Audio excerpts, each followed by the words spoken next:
Mexico's presidential candidates disagree on many things, but they are all united on one point. They want to ship as many people as they can to this country illegally. During a recent debate in Tijuana, the border city across from San Diego, all four Mexican presidential candidates said if elected, they would assist Central American migrants traveling to the U.S. illegally through Mexico. Enrique Acevedo is a news anchor for Univision, a frequent guest on the show, and he joins us again tonight. Enrique, it's great to see you. Thanks for coming on. Great to be here, Tucker.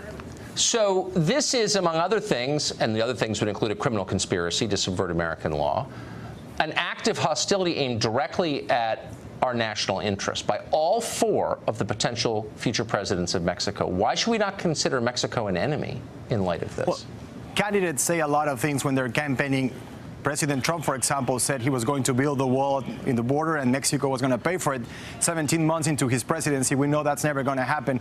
I thought the candidates in Mexico showed the willingness to cooperate with the U.S. on issues like immigration and border security. We're already doing that. Because you make an interesting point, and I'll let you finish in just a second, but let me just suggest the difference between the two pledges. The president pledged to build a wall on American soil with American tax dollars. He did not propose forcing Mexico to pay at gunpoint. He said, I will convince them to pay. I don't think he will. But he did not suggest breaking Mexican law.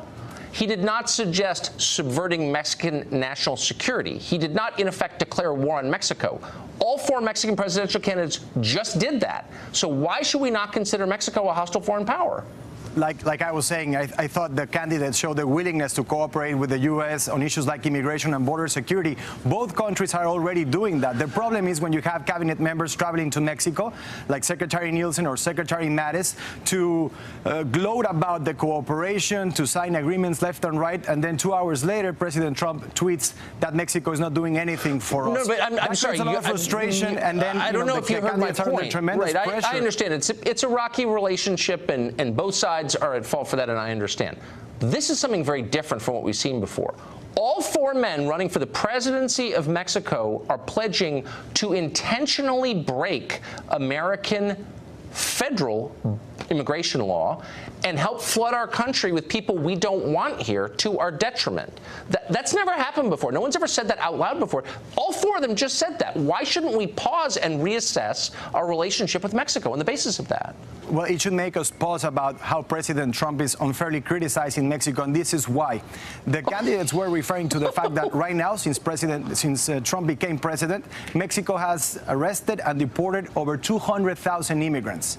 200,000 immigrants. Still, President Trump insists that Mexico is not doing anything to help the U.S. on issues like I'm sorry, for the fifth time. Security. They just yesterday said they were going to criticize. We might as well not do anything and let those 200,000 immigrants just go through Mexico. Really? So what would happen if the United States, which it could do in one day with an order from the President to the Department of Treasury, stopped all remittances from Mexican citizens working here and floating the damaged, corrupt Mexican economy with American dollars? What would happen to Mexico? Oh, it would collapse, actually. So the truth is, without illegal immigration in the United States, Mexican leaders who are mostly rich get to ignore the social problems of Mexico and transfer them to the backs of American taxpayers. So actually, we're doing Mexico a massive favor here. Well, and to give us the finger like this, why should we put up with that? Like you said, they're not referring to Mexican immigrants. They're referring to Central American immigrants coming through Mexico. And Mexico, through cooperation and agreements like the ones that Secretary Nielsen and Secretary Mattis glow about, and the ones that President Trump undermines, through that cooperation, Mexico is stopping hundreds of thousands of those immigrants from Central America. So what Mexico is saying, why should we keep cooperating with the U.S. if we're going to be unfairly criticized? And I think that's a valid how would you position. feel? How would you feel as a journalist if in this next round of presidential elections in the United States, all the candidates said, you know, we're going to take our poor people and we're going to send them to Mexico. We're going to help them get into Mexico and go on welfare there. Would you see that as a provocative threat? Or would you blame Mexico for that as you are blaming the United States? That's an excellent question, Tucker. Yes, it is. From minute one in the campaign, we heard President Trump refer to Mexican immigrants as rapists and criminals. We heard President Trump talk about a wall. We heard repeated criticism, unfair criticism about Mexico on well-founded criticism about Mexico, while we're neighbors and strategic partners and allies, strategic allies. partners? We heard that throughout the campaign. We float the kleptocracy of Mexico through our benevolence, and you're testing it. So, like, this is not a peer relationship at all.